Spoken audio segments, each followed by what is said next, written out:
안녕하세요. 춤추는 체육교사 끄사의 꿈을 키워왔었는데요. 춤을 한 번도 춰봤던 멀리 뻗어서 끌어당겨라 절대 없다. 마이클 잭슨이 문워크를 하는 그 순간서부터 일정 기간의 퍼포먼스 안에서 빨간 사과를 한번 보세요. 내용이 굉장히 허무맹랑합니다.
안녕하세요. 춤추는 체육교사 김정섭입니다. 2020년 올해 저는 42살이고요.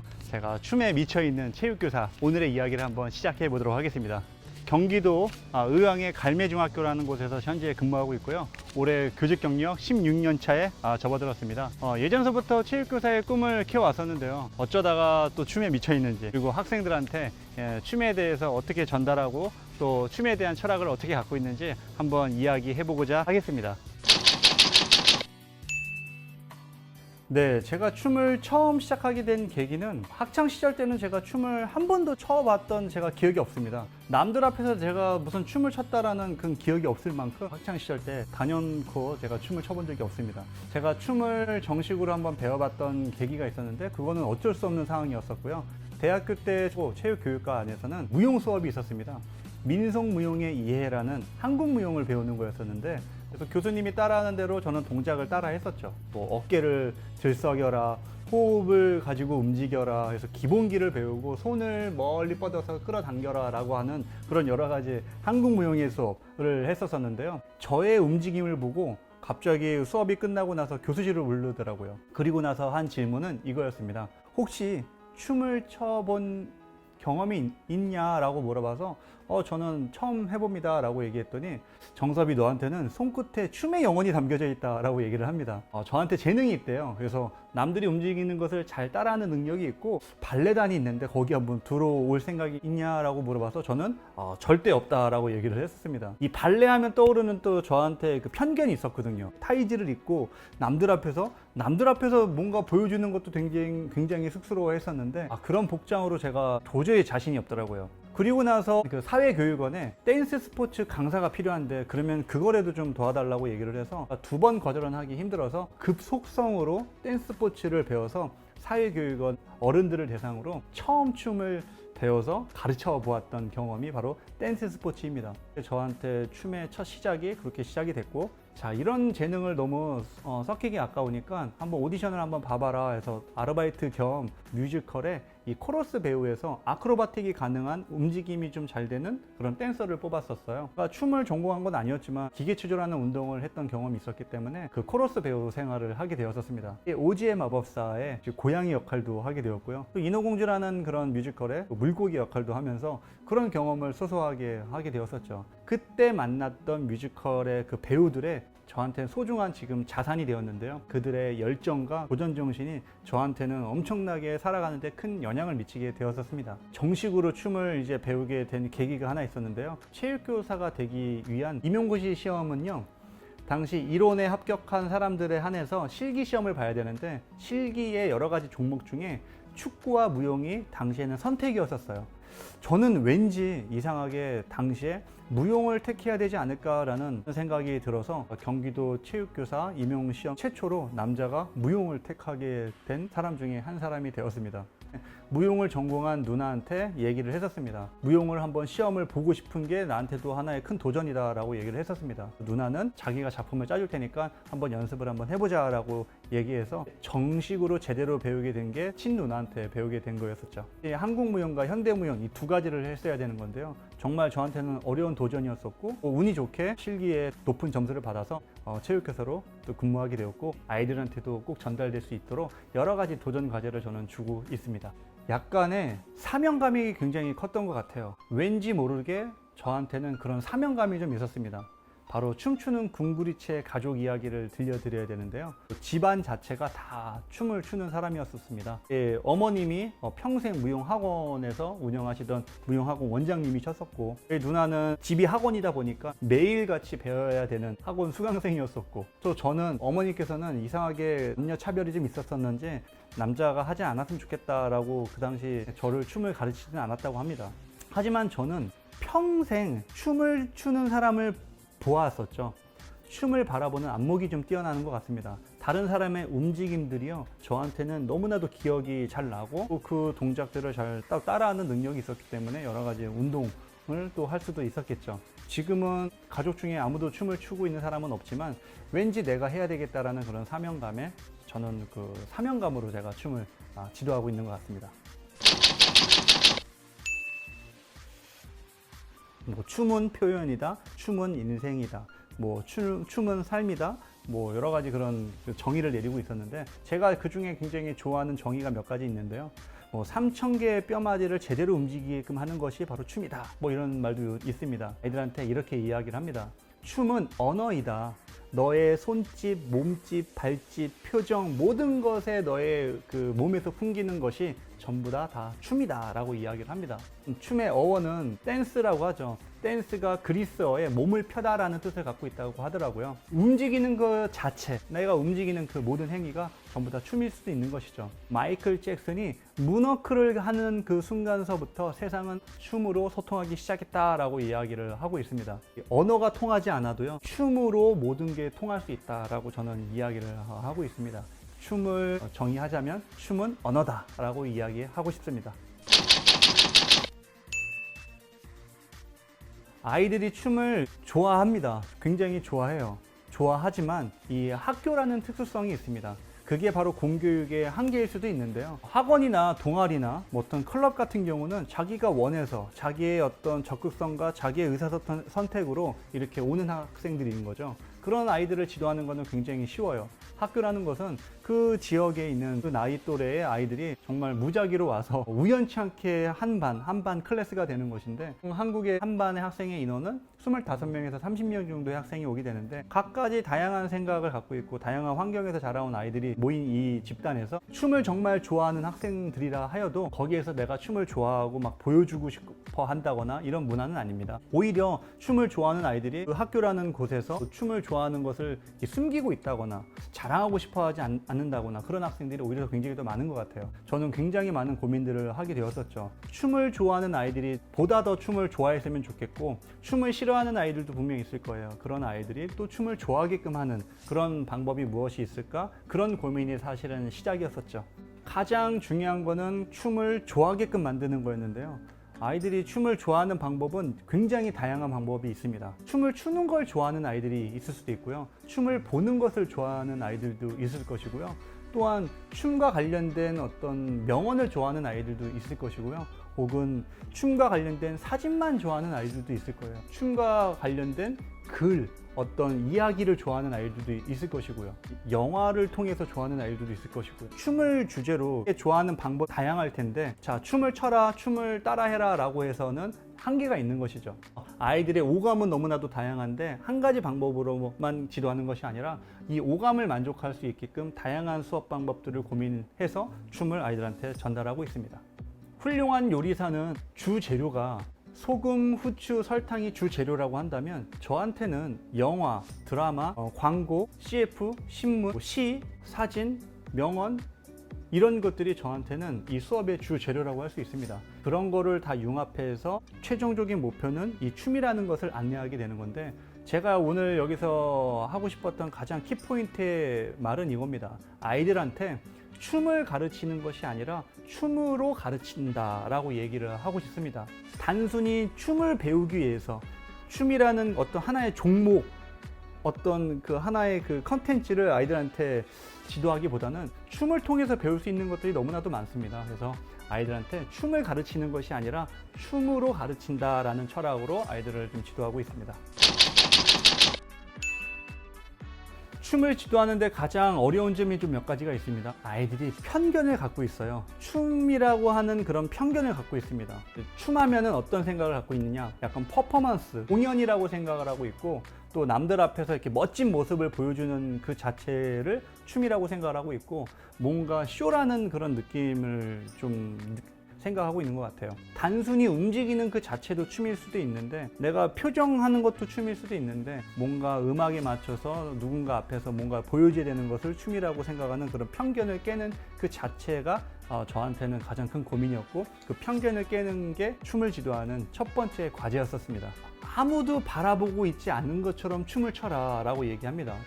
저는 체육교사이기 때문에 굉장히 다양한 수행 과제가 있어요. 예를 들어 농구 수업할 때도 혼자 연습은 굉장히 잘하는데, 막상 평가를 하기 위해서 제 앞에서 평가를 하게 되면 연습할 땐 굉장히 잘했던 아이들이 그 평가를 한다는 그런 분위기 속에서는 제대로 못합니다. 스포츠는 관객이라는 사람이 있는 거거든요. 평가할 때도 제가 바라보고 있다는 그런 부담감이 있기 때문에 오히려 몸에 위축이 되는 것이고, 과거에 어렸을 때는 음악이 나오게 되면 막 신나게 춤을 추는데, 점점점 살아가면서 성장을 하면서 주변 상황을 생각을 하다 보니까 신나는 음악이 나와도 상황에 따라 내가 춤을 추기가 조금 꺼려지는 것들이 좀 있을 거예요. 이제 성인이 되게 되면 오히려 그게 더 심해지기도 하죠. 뭔가 자유롭게 움직일 수 있고 뭔가 표현할 수 있는데, 남들의 의식에 의해서 내가 움직임에 좀 제약이 있다라는 거, 그게 바로 저는 가장 큰 춤을 지도하는데 어려운 점이 그걸 깨는 거였었습니다. 그래서 남들이 바라보고 있지 않는 것처럼 움직일 수 있는 거, 남의 의식을 생각하지 않고 움직일 수 있는 거, 그게 가장 큰 과제였고, 그런 거를 하기 위해서 여러 가지 도전을 하게 되었습니다. 전 세계 누구나가 이해할 수 있는 만민 공통 언어를 배우는 거다라고 이야기를 했어요. 너가 해외를 어딜 가더라도 그 춤으로 충분히 대화를 나눌 수도 있고, 그것이 바로 의사소통이다. 그래서 춤은 언어이기 때문에 너는 제2외국어, 전 세계가 공통적으로 이해할 수 있는 제2외국어를 배우는 것이다 라는 이유로 아이들한테 춤을 배워야 하는 이유를 설명합니다. 다른 사람의 움직임을 내가 생각하게 되고, 다른 사람의 입장에서 한번 생각해 보게 되는 그런 공감 능력이 굉장히 중요한데, 아이들한테 이 춤을 통해서 공감 능력을 높여주는 것도 또 하나의 춤을 가르치는 이유가 될 것이고요. 다른 스포츠와 다르게 이 팀워크를 굉장히 강조하게 하고 있는 것이 바로 이 춤인 것 같아요. 축구에서 골키퍼가 실수를 해도 만회할 수 있는 기회가 있습니다. 다음에 좀 더 잘하면 되죠. 스트라이커가 골을 못 넣어더라도 후반전에 다시 넣기 위해서 열심히 하면 되는 건데, 이 춤은 일정 기간의 퍼포먼스 안에서 내가 한 사람이 만약에 틀리게 되면 작품 전체에 큰 영향을 미치기 때문에 이 춤을 통해서 약간 팀워크를 좀 더 강조한, 다른 스포츠와 좀 다른, 보다 좀 뛰어난 그런 팀워크를 아이들한테 배울 수가 있는 것이죠. 감탄할 수 있는 능력을 배우는 거, 우리가 춤을 봤을 때 가끔씩 와, 막 놀랍기도 하고 되게 슬프기도 하잖아요. 그래서 아이들한테 이 감탄할 수 있는 감수성을 좀 키우는 것도 굉장히 중요한 교육의 내용 중에 하나인데요. 물론 다양한 스포츠를 통해서 배울 수도 있겠지만은, 춤이 갖고 있는 그런 표현 영역이 있기 때문에 그거를 표현을 우리가 잘 이해할 수 있어야 되고요. 그런 감정을, 또 나의 감정을 또 잘 이야기를 또 역으로 할 수 있는 그런 방법이 굉장히 중요한 것 같아요. 그래서 감탄할 수 있는 감수성을 키우는데 이 춤이 너무나도 효과적이죠. 세상을 달리 바라볼 수 있는 그런 안목을 키우는데 춤은 엄청나게 큰 효과를 갖고 있습니다. 빨간 사과를 한번 보세요. 빨간 사과를 보고 나서 딱 느낀 점은, 맛있겠다, 먹음직스럽다 라고 만약에 생각이 된다면 이건 1차원적인 생각이죠. 하지만 인간은 이 빨간 사과만 보더라도 여러 가지 다양한 것들을 이해할 수가 있어요. 한국어로 이 사과라는 것은 사과를 보자마자 미안함이 느껴질 수도 있거든요. 왜냐하면 사과라는 그 자체가 미안하다라는 뜻을 갖고 있어서 오히려 이 언어만 가지고도 다른 생각을 가질 수가 있을 것이고요. 사과를 생각했을 때 자기만 생각하는 그런 느낌들이 분명히 있을 거예요. 미안함이 생각난다, 스티브 잡스가 생각이 날 수도 있고요. 할아버지가 굉장히 좋아하셨던 게 빨간 사과만 드셨었는데, 사과 하나만 보더라도 단순히 먹고 싶다, 맛있겠다라는 1차원적인 생각을 넘어서서 여러 가지 달리 생각할 수 있는 그런 안목들을 키우는 거, 이게 바로 춤에서는 굉장히 중요한 키포인트입니다. 춤 동작을 보여준다고 할 때도 직접적인 표현보다는 뭔가 간접적인 표현으로 어떤 것으로 구성을 할지를 고민을 하게 되고, 또 보는 사람들도 저게 어떤 것을 표현할 것인지라는 것을 고민하기 때문에 춤을 통해서 세상을 굉장히 달리 바라보는 그런 안목을 키우는데 굉장히 큰 효과가 있다라고 생각이 되는 것이죠. 춤을 지도하는데 가장 어려움들이 굉장히 많은데요. 첫 번째는 사실 선생님들의 역량 부족입니다. 체육교사를 뽑는데 무용을 전공한 사람을 뽑는 것이 아니에요. 스포츠 종목을 전공한 사람들을 뽑는 것이 아닌 것이죠. 또 무용을 전공한 사람이 또 학교 현장에 나오기가 또 쉽지는 않은 것 같아요. 춤에 대한 어떤 그 역량이 부족하다 보니까 막상 이 자기가 못한다라고 생각을 해서 춤을 지도하는 게 굉장히 꺼려지는 경우가 굉장히 많아요. 또 여러 선생님이 같이 동시에 가르쳐야 될 텐데 다른 선생님과 이렇게 협업을 해야 되는데 동료 교사가 못한다라고 얘기한다면 선뜻 춤을 지도하기가 굉장히 어려워지게 되는 것이죠. 그 다음에 시범을 보인다는 그런 부담감, 제대로 내가 이거를 평가를 할 수 있을지의 그런 여러 가지 그런 복합적인 요인으로 인해서 학교 현장에서 춤을 지도를 하는 게 굉장히 사실 쉽지는 않습니다. 하지만 그런 거를 고민을 하게 되었었죠. 어떻게 하게 되면 교육적으로도 너무 좋고 인간으로서 배워야 될 여러 가지 역량들의 이 춤을 통해서 배울 수 있는 것들이 너무나도 많은데 학교 현장에서 어떻게 하면 배울 수 있는지에 대한 고민이 바로 저한테는 제일 많이 했던 고민이었던 것 같아요. 그 중에 가장 어려운 게 바로 동기유발이죠. 아이들이 춤을 좋아할 수 있게끔 만든다는 거. 춤을 잘 추게 하는 거는 사실 굉장히 쉬울 수도 있어요. 어떤 훌륭한 테크닉이라든가 잘 출 수 있는 여러 가지 그런 기술적인 측면들을 지도하면 되는 것이지만 제일 중요한 거는 춤을 잘 추게 하는 것이 아니라 춤을 좋아하게끔 만드는 게 저한테는 더 큰 과제였었습니다. 그래서 아까도 얘기했던 것처럼 오감을 만족하고 또 춤을 통해서 뭔가를 배울 수 있거나 춤으로 인해서 자기한테 어떤 좋은 영향력을 미치게 만드는 그런 다양한 수업 방법들이 필요했습니다. 저만이 갖고 있는 그런 춤 지도법이 따로 있습니다. 동기유발을 높인다라는 거, 어떤 선생님들도 학교에서 지도가 가능할 수 있게끔 한다라는 거, 춤에 대한 편견을 깰 수 있다라는 거, 어떤 과제를 제공을 하는 거죠. 아이들한테 춤춰라 라고 하게 되면 춤 안 춥니다. 그리고 나의 동작을 따라해서 하자라고 한다면 그냥 의미 없이 따라하는 경우가 굉장히 많아요. 그래서 아이들한테 주도적으로 어떤 특정한 과제를 줘서 그 과제를 고민해서 또 창작을 하고 그런 거에 대한 성과를 얻게 되고 또 성취감을 얻게 되고 자존감을 높게 되는 그런 여러 가지 교육적인 효과를 얻기 위해서 저만의 갖고 있는 그런 춤 지도법이 있었는데요. 그게 바로 JS 과제 제시 댄스라고 이야기를 합니다. 축구 지도를 할 때 드리블, 패스, 슛을 지도하는 것처럼 춤을 지도할 때도 특정한 과제를 제공을 해서 그 과제를 수행하면서 아이들이 창작을 하게끔 안내하는 것이죠. 예를 들어 지시 댄스, 어떤 특정한 사람이 지시하는 대로 움직여라 라고 합니다. 리더가 손을 움직이게 되면 그 지시하는 동작으로 인해서 팔로우하는 사람들이 또 움직이게끔 한다거나, 또 미러 댄스라고 합니다. 마치 거울을 보는 것처럼 한 사람이 움직이게 되면 똑같이 따라 움직이게끔 한다는 그런 미러 댄스를 과제를 제공하고요. 잔상 댄스라고 합니다. 뭔가 움직임이 남는 그 잔상 효과를 얻는 것을 보여주기 위해서 또 잔상 댄스라고 얘기를 했었고요. 자신의 이름을 가지고 혹은 팀의 팀명을 가지고 네임 댄스라는 것을 이야기했습니다. 그래서 자신의 이름을 몸으로 한번 표현해 보기도 해보자. 혹은 팀명을 가지고 또 팀명이 나오기도 해보자. 그래서 네임 댄스를 하기도 했고요. 꾸미기 댄스, 어떤 특정한 주제에 맞게끔 모양을 만드는 것인데요. 예를 들어 성을 만들어 보자, 자전거를 만들어 보자, 아니면 뭔가 탑을 한번 만들어 볼까? 라고 해서 특정한 과제를 모양을 만드는, 그게 바로 꾸미기 댄스고요.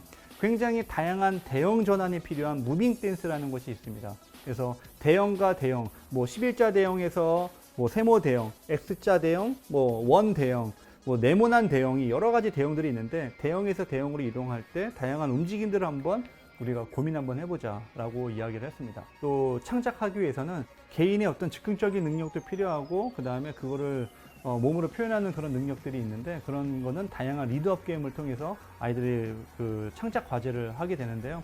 예를 들어 칙칙폭폭 댄스는 그 대표적인 예 중에 하나인 것 같아요.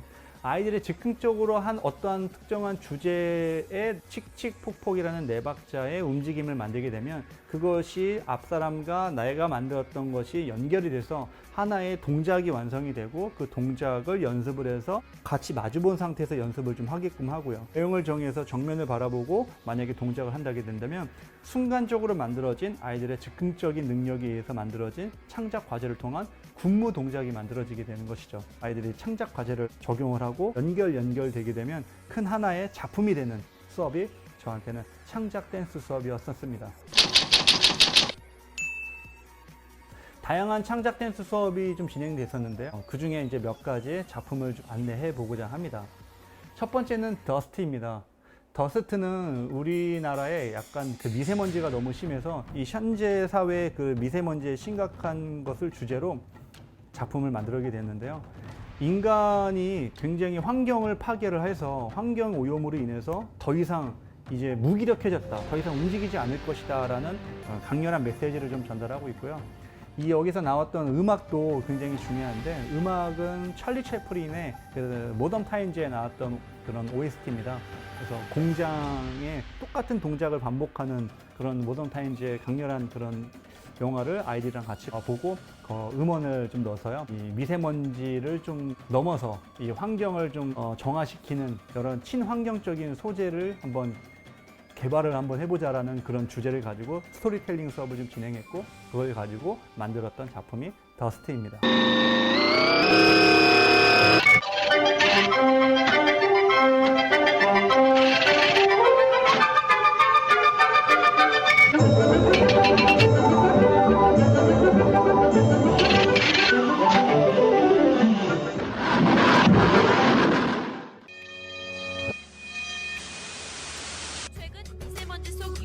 물질들이 인체에 치명적인 영향을 미친다는 연구 결과들이 연달아 발표되며 시민들의 건강이 우려.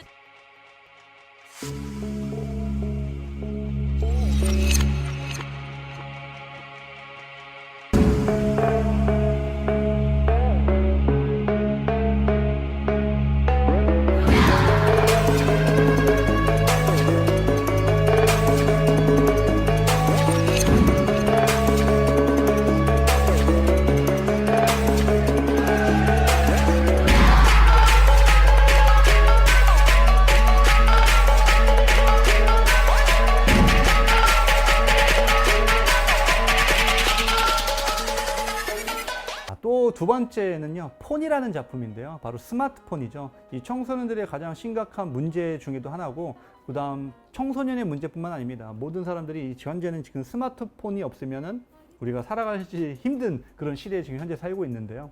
물론 좋은 의사소통을 할 수 있는 굉장히 좋은 여건이겠지만은 사람과 사람의 어떤 그 대면하지 않게 되고 점점점 이 스마트폰에 갇혀져 있는 그런 모습들을 우리가 여기서 마인드맵으로 스마트폰과 연결된 여러 가지 단어들을 뽑기 시작을 했었어요. 뭐 패턴이라든가 뭐 암호라든가 그다음에 중독이라든가 또 이 스마트폰만이 갖고 있는 여러 가지 그런 그 기능들을 우리 몸으로 한번 표현해 보자. 그래서 이 마지막 그 작품 내용 중에 이 와이파이를 따라가는, 결국에는 이걸 스마트폰을 깨고 다양한 스포츠나 움직임으로 우리가 한번 살아보자라는 그 주제로 만들었지만 결국에는 와이파이를 따라가게 되는 인간의 모습도 한번 보여주게 되는 폰이라는 작품도 한번 이야기를 해보고 싶습니다.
have a new message.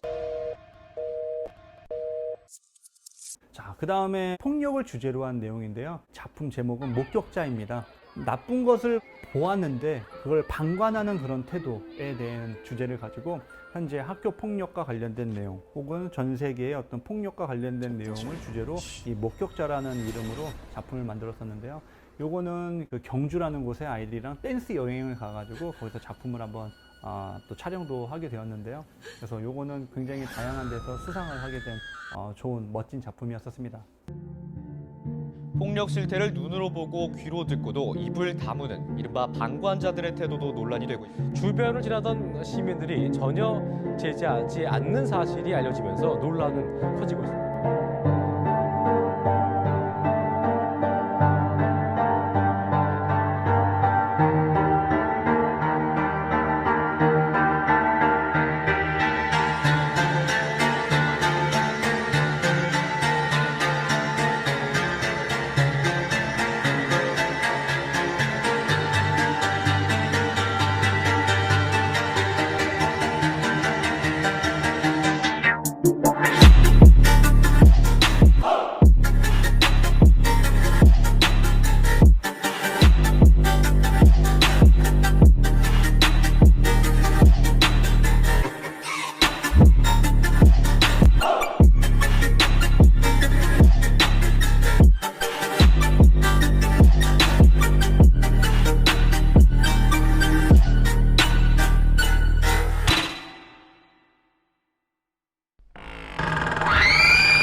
그 다음에 바이러스라는 작품입니다. 이 코로나랑 굉장히 밀접한 관련이 있는데요.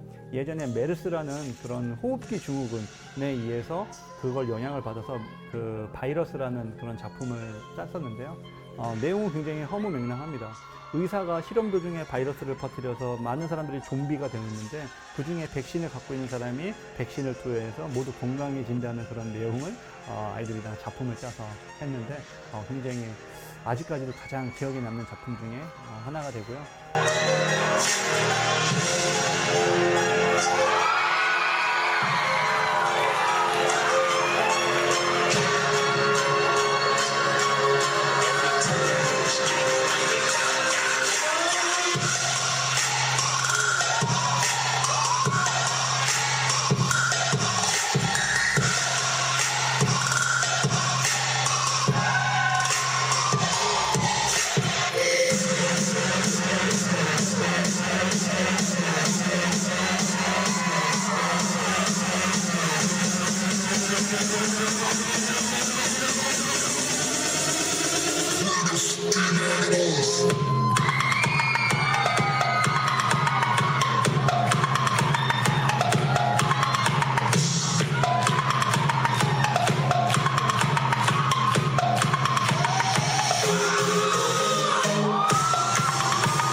올해 지금 만들고 있는 작품입니다. 이것도 환경과 관련된 주제를 가지고 가는 작품인 내용인데요. 바로 모스키토, 이 모기라는 주제를 가지고 아이들이랑 작품을 짰습니다.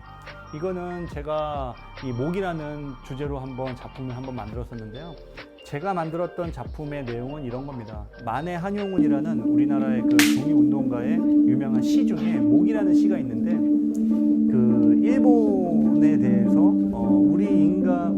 우리나라 사람의 어떤 그 피를 빨아먹는 그런 존재로 이렇게 표현을 역설적으로 했던 그런 시가 있었는데 저한테는 그게 굉장히 강렬하게 메시지를 받아서 이 모기라는 것을 어떤 특정한 어떤 부류의 사람들, 나의 피를 빨아먹는 그런 인간들, 피를 빨아먹는 그런 상황들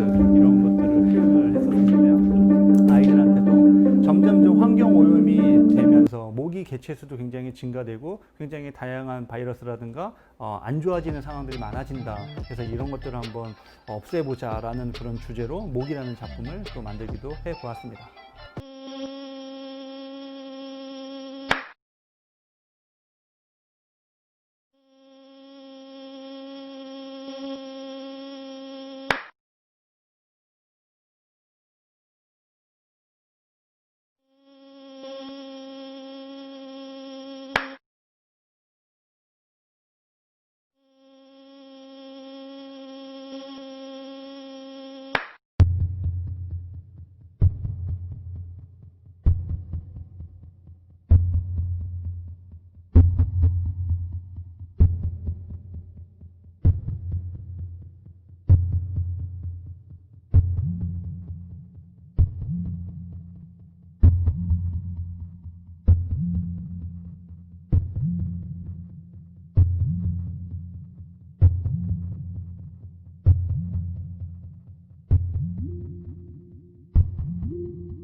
좀 거시적이기도 한데 저의 어떤 수업의 철학이 많은 선생님들의 수업의 철학이 되었으면 좋겠고요. 학교 현장에 이 춤을 주제로 한 수업들이 굉장히 다양하게 좀 개선이 되었으면 좋을 것 같고요. 또 춤을 통해서 아이들이 많은 것들을 좀 깨달았으면 좋겠고 그 춤을 통해서 살아가는 방법을 좀 깨달았으면 좋겠다라는 생각에 어떤 목표 의식을 갖고 앞으로도 그다음에 미래에도 계속적으로 저는 학교 현장에서 또 아이들과 같이 소통하면서 또 춤을 지도할 생각을 갖고 있습니다. 자, 여러분들도 항상 춤을 사랑하시고 저도 더욱더 춤을 사랑하고 존경하도록 하겠습니다. 감사합니다.